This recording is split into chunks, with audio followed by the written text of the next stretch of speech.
ನಾನು ನಿಮ್ಮ ಹತ್ರ ಆಗ್ರಹ ಮಾಡೋದು, ಬಜೆಟ್ ಅನ್ನ ಪಾಸ್ ಮಾಡಿಕೊಡ್ಲಿಕ್ಕೆ, ನಿಮ್ಮ ಉತ್ತರ ಕೇಳಲಿಕ್ಕೆ ನಾವೆಲ್ಲರೂ ಉತ್ಸುಕರಾಗಿದ್ದೀವಿ. ಇದ್ರ ಬಗ್ಗೆ ಎರಡನೇ ಮಾತಿಲ್ಲ. ಅದಕ್ಕಿಂತ ಮುಂಚೆ ನಿಮ್ಮ ಸಚಿವ ಸಂಪುಟದ ಸದಸ್ಯರ ಬಗ್ಗೆ ಸದಸ್ಯರು ನಿನ್ನೆ ಹೇಳಿರುವಂತಹ ವಿಷಯಕ್ಕೆ ಸಂಬಂಧಪಟ್ಟಂತೆ ನೀವು ದಯಮಾಡಿ ಉತ್ತರವನ್ನು ಕೊಡಬೇಕು. ಇವತ್ತು ಇದರಲ್ಲಿ ಯಾರು ಕೈವಾಡ, ನಿಮ್ಮ ಸಚಿವ ಸಂಪುಟದ ಸದಸ್ಯರೇ ಇದರಲ್ಲಿ ಕೈವಾಡ ಆಗಿದ್ರೆ ಆ ಸಚಿವನನ್ನ ವಜಾ ಮಾಡಿ ನಂತರ ನೀವು ಬಜೆಟ್ ಉತ್ತರ ಕೊಡಿ. ಇಲ್ಲ ಅಂತಂದ್ರೆ ಯಾರ ನೈತಿಕತೆಯೂ ಉಳಿಯೋದಿಲ್ಲ ಈ ಸದನದಲ್ಲಿ. ಯಾರ ನೈತಿಕತೆಯೂ ನನಗೆ ಗೊತ್ತಿಲ್ಲ, ನಾನೇನು ಆರೋಪ ಮಾಡಿದ್ದಲ್ಲ, ನಿಮ್ಮ ಸಚಿವ ಸಂಪುಟದ ಸದಸ್ಯರು ಎಲ್ಲರೂ ಇದನ್ನ ಖಂಡಿಸಬೇಕಾಗಿರೋದು. ಹಾಗಾಗಿ ನನಗೆ ಗೊತ್ತಿಲ್ಲ, ಇಂಟೆಲಿಜೆನ್ಸಿ ಇರುವಂತದ್ದು ನಿಮ್ಮ ಹತ್ರ, ನನ್ನ ಹತ್ರ ಇಂಟೆಲಿಜೆನ್ಸಿ ಇಲ್ಲ, ಹೋಮ್ ಮಿನಿಸ್ಟರ್ ಹತ್ರ ಇಂಟೆಲಿಜೆನ್ಸಿ ಇಲ್ಲ, ನಿಮ್ಮ ಹತ್ರ ಇಂಟೆಲಿಜೆನ್ಸಿ ಇರೋದು. ಸದನದ ವಸ್ತು ನಿನ್ನೆ ಆಗಿದ್ರೂ ಕೂಡ ಕಳೆದ 15 ದಿನಗಳಿಂದ ಈ ಸುದ್ದಿ ಹರಿದಾಡ್ತಾ ಇದೆ ಅಂತಂದ್ರೆ, ಒಬ್ಬ ಸಚಿವ ಸಂಪುಟದ ಸದಸ್ಯನ ಮನೆ ಮೇಲೆಯೇ ಹನಿ ಟ್ರ್ಯಾಪ್ ಬಂದಾಗ್ಲೂ ಕೂಡ ನಿಮ್ ಇಂಟೆಲಿಜೆನ್ಸ್ ಏನ್ ಮಾಡ್ತಾ ಇತ್ತು? ನೀವು ನಿಮ್ಮ ಸಚಿವ ಸಂಪುಟದ ಸದಸ್ಯನಿಗೆ ನೀವು ರಕ್ಷಣೆಯನ್ನು ಕೊಡ್ಲಿಕ್ಕೆ ಆಗ್ಲಿಲ್ಲ ಅಂತಂದ್ರೆ ಇನ್ ರಾಜ್ಯದ ಜನರ ಪರಿಸ್ಥಿತಿ ಏನಾಗಬೇಕು? ಹಾಗಾಗಿ ಇದರಲ್ಲಿ ನಿಜವಾಗ್ಲೂ ನಿಮ್ ಪಕ್ಷದವರೇ ಇದ್ರೆ ಅಥವಾ ನಮ್ಮ ಪಾರ್ಟಿಯಲ್ಲಿ ಯಾರು ಇದ್ರೆ ದಯಮಾಡಿ ಅದನ್ನು ವಜಾ ಮಾಡಿ ನಂತರ ನೀವು ಬಜೆಟ್ ವಿಷಯಕ್ಕೆ ಬನ್ನಿ. ಇಲ್ಲ ಅಂತಂದ್ರೆ ಈ ಸದನ ಗೌರವ ಬರ್ಲಿಕ್ಕೆ ಸಾಧ್ಯ ಇಲ್ಲ. ಹಾಗಾಗಿ ಇಲ್ಲಿ ಒಬ್ಬ ಸಚಿವ ಮೊಗಸಾಲೆಯಲ್ಲಿ ಕೂತ್ಕೊಂಡು ನಮ್ಮ ಪಾರ್ಟಿಯರೇ ಇದಕ್ಕೆ ಯಾರೋ ಇದಾರೆ ಅಂತ ಒಬ್ರು ಹೊರಗಡೆ ಹೇಳಿಕೆ ಕೊಡೋದು, ಇನ್ನೊಬ್ರು ಇಲ್ಲಿ ಬಂದು ನನ್ನ ಮೇಲೆ ಹನಿ ಟ್ರ್ಯಾಪ್ ಮಾಡುವಂತ ಪ್ರಯತ್ನ ನಡೆದಿದೆ ಅಂತೇಳಿ ನಾನು ಗೃಹ ಸಚಿವರಿಗೆ ತನಿಖೆ ಮಾಡಿ ಅಂತ ಇಲ್ಲಿ ಸದನದಲ್ಲಿ ರಿಕ್ವೆಸ್ಟ್ ಮಾಡಿದ್ರೆ ಏನಾಗಬೇಕು ಇಲ್ಲಿ ಪರಿಸ್ಥಿತಿ? ಹಾಗಾಗಿ ಸಚಿವ ಸಂಪುಟ ಹೆಂಗ್ ನಡೀತಾ ಇದೆ? ನೈತಿಕತೆ ಇಲ್ಲೇನು ಸಚಿವ ಸಂಪುಟಕ್ಕೆ? ಮುಖ್ಯಮಂತ್ರಿಗಳಿಗೆ ನೈತಿಕತೆ ಇಲ್ವಾ? ಹಾಗಾಗಿ ದಯಮಾಡಿ ನೀವು ಬಜೆಟ್ಗೆ ಆಮೇಲೆ ಬನ್ನಿ, ನಾಳೆ ಸೋಮವಾರಕ್ಕೆ ಬಜೆಟ್ ಮುಂದೂಡಿ, ಏನು ತೊಂದರೆ ಇಲ್ಲ. ಫಸ್ಟ್ ಇದಕ್ಕೊಂದು ಆನ್ಸರ್ ಮಾಡಿ, ರಾಜ್ಯದ ಜನರಿಗೆ ಒಂದು ನೈತಿಕವಾದಂತ ಬೆಂಬಲ ಕೊಡಿ. ಇಲ್ಲಿ ಯಾರು ಹೆಂಗ್ ಬೇಕಾದ್ರೆ ಅಧಿವೇಶನ ನಡೆಯುತ್ತೆ, ಯಾರು ಹೆಂಗ್ ಬೇಕಾದ್ರೂ ಹನಿ ಟ್ರ್ಯಾಪ್ ಮಾಡಬಹುದು ಅಂದ್ರೆ ಆಗಲ್ಲ. ನಿಮ್ಮ ನಾಡಿದು ನಿಮ್ ಚೇರಿಗೂ ಧಕ್ಕೆ ಬರುತ್ತೆ, ಇನ್ನೊಬ್ರು ಚೇರಿಗೂ ಧಕ್ಕೆ ಬರುತ್ತೆ. ಇದನ್ನ ಯಾವ ಕಾರಣಕ್ಕೂ ಸಹಿಸಿಕೊಳ್ಳಿಕ್ಕೆ ಸಾಧ್ಯ ಇಲ್ಲ. ಹಾಗಾಗಿ ನೀವು ದಯಮಾಡಿ ಮಾನ್ಯ ಮುಖ್ಯಮಂತ್ರಿಗಳೇ, ಈ ಸದನದಲ್ಲಿ ದೇಶಪಾಂಡೆ ಬಿಟ್ರೆ ನೀವೇ ಹಿರಿಯ ಸದಸ್ಯರು, ನಮಗೆಲ್ಲರಿಗೂ ಕೂಡ ಮಾರ್ಗದರ್ಶನ ಮಾಡಬೇಕು.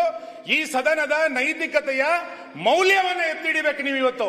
ಹಾಗಾಗಿ ನೀವು ಬಜೆಟಿನ ಬಗ್ಗೆ ಆನ್ಸರ್ ಅನ್ನು ಕೇಳಲಿಕ್ಕೆ ನಾವು ತಯಾರಿಲ್ಲ. ಈಗ ನೀವು ಅದಕ್ಕೆ ಉತ್ತರ ಕೊಟ್ಟು ನಂತರ ಇದಕ್ಕೆ ಬಜೆಟ್ ಬಂದ್ರೆ ನಾವು ಆ ಬಜೆಟ್ ಅನ್ನ ಪಾಸ್ ಮಾಡ್ಕೊಡ್ಲಿಕ್ಕೆ ನಮ್ದು ಏನು ವಿರೋಧ ಇಲ್ಲ, ನಾವು ಮಾಡ್ಕೊಡ್ತೀವಿ.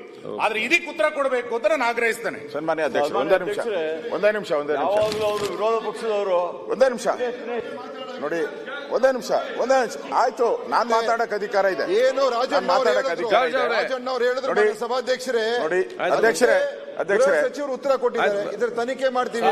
ದಿನೇಶ್,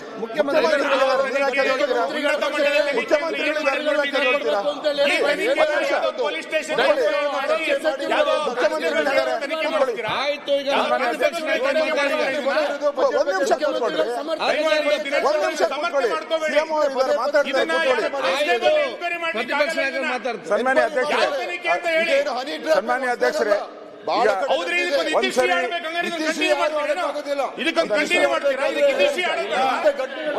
ನಾವು ನೀವು ಅಂತಲ್ಲ, ಇದಕ್ಕೊಂದು ಇತಿಶ್ರೀ ಆಡಿ,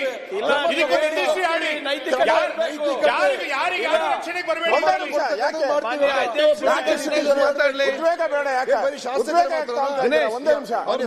ಸನ್ಮಾನ್ಯ ಅಧ್ಯಕ್ಷರೇ, ನನಗೆ ಅವಕಾಶ ಕೊಟ್ಟಿದ್ದಾರೆ. ಚರ್ಚೆ ಮುಗಿದಿದೆ, ಕೊಟ್ಟಾಗಿದೆ. ಚರ್ಚೆ ಮಾಡೋ ಅವಶ್ಯಕತೆ ಅಧ್ಯಕ್ಷರೇ,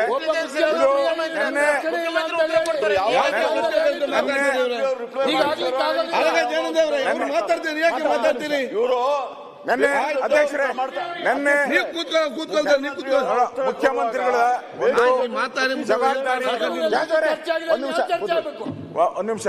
ಮುಖ್ಯಮಂತ್ರಿಗಳು ಈ ರಾಜ್ಯಕ್ಕೆ ಯಾವ ರೀತಿ ಮುಖ್ಯಮಂತ್ರಿಗಳು, ಅದೇ ರೀತಿ ಅವರು ಇಡೀ ಕ್ಯಾಬಿನೆಟ್ಗೆ ನಾನು ಕ್ಯಾಬಿನೆಟ್ ಸಚಿವನಾಗಿದ್ದೀನಿ, ಇಡೀ ಕ್ಯಾಬಿನೆಟ್ಗೆ ಅವರೇ ಹೆಡ್ ಮಾಸ್ಟರ್ ಇದ್ದಂಗೆ.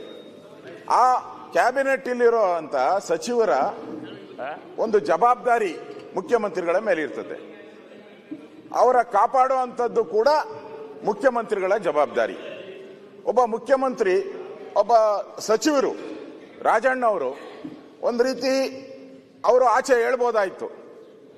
ಇನ್ನೊಬ್ರು ಯಾರೋ ಮಂತ್ರಿ ಹೇಳಿದ್ದಾರೆ ಹೋಗಿ ಕಂಪ್ಲೇಂಟ್ ಕೊಡ್ಲಿ ಅಂತ ಹೇಳಿದ್ದಾರೆ. ಆದ್ರೆ ಆ ಮಂತ್ರಿ ಸದನದಲ್ಲಿ ಬಂದು ಕಣ್ಣೀರ್ ಹಾಕ್ತಾರೆ, ಆತಂಕ ವ್ಯಕ್ತ ಮಾಡ್ತಾರೆ ಅಂತ ಹೇಳಿದ್ರೆ ಅಲ್ಲ, ಸಭಾಧ್ಯಕ್ಷರೇ ಇದು ಯಾವ ಸ್ಥಿತಿಗೆ ನಾವು ಇದ್ದೀರಿ ಅಂತ ಹೇಳಿ ಅಧ್ಯಕ್ಷರೇ, ಅದೊಂದೇ ಅಲ್ಲ. ಇಲ್ಲಿ ಪ್ರಶ್ನೆ ಇರ್ತಕ್ಕಂಥದ್ದು ಇಲ್ಲಿ ಜಡ್ಜ್ಗಳು ಇದ್ದಾರೆ ಅಂತ ಹೇಳಿದ್ದಾರೆ, ಪತ್ರಿಕೆಯಲ್ಲಿ ಬಂದ್ಬಿಟ್ಟಿದೆ. ಆ ನ್ಯಾಯಾಧೀಶರ ಕಥೆ ಏನೀಗ? ಜಡ್ಜ್ಗಳಿದ್ದಾರೆ ಅಂತ ಬಂದಿದೆ ಪತ್ರಿಕೆಯಲ್ಲಿ. ಹಂಗಾರೆ ಕೋರ್ಟ್ ಅಲ್ಲಿ ಇರುವಂತ ಜಡ್ಜ್ಗಳು ಯಾವ ರೀತಿ ಕೆಲಸ ಮಾಡ್ಬೇಕೀಗ? ಪತ್ರಿಕೆಯಲ್ಲಿ ಬಂದ್ಬಿಟ್ಟಿದೆ ಅಧ್ಯಕ್ಷರೇ. ಕೇಂದ್ರದ ನಾಯಕರಿದ್ದಾರೆ ಅಂತ ಬಂದಿದೆ. ಹಾಗಾದ್ರೆ ಕೇಂದ್ರದ ನಾಯಕರು ಯಾರಿದ್ದಾರೆ? ಕೇಂದ್ರದ ನಾಯಕರು ಅವರು ರಾಜಣ್ಣ ಅವರು ಬೇಕಾದ್ರೆ ಎಲ್ಲಾ ಪಾರ್ಟಿಯವರು ಅಂತ ಹೇಳಿದ್ದಾರೆ. ಇಲ್ಲಿ ಕಾಂಗ್ರೆಸ್ ಅವ್ರ ಪ್ರಶ್ನೆ ಅಲ್ಲ, ಎಲ್ಲರದು ಪ್ರಶ್ನೆ, ಇಲ್ಲಿ ಇರೋರ್ದೆಲ್ಲರೂ ಕೂಡ ಪ್ರಶ್ನೆ. ಇಲ್ಲಿ ಕೇಂದ್ರದ ನಾಯಕರು ಅಂದ್ರೆ ಯಾರು? ಮಂತ್ರಿ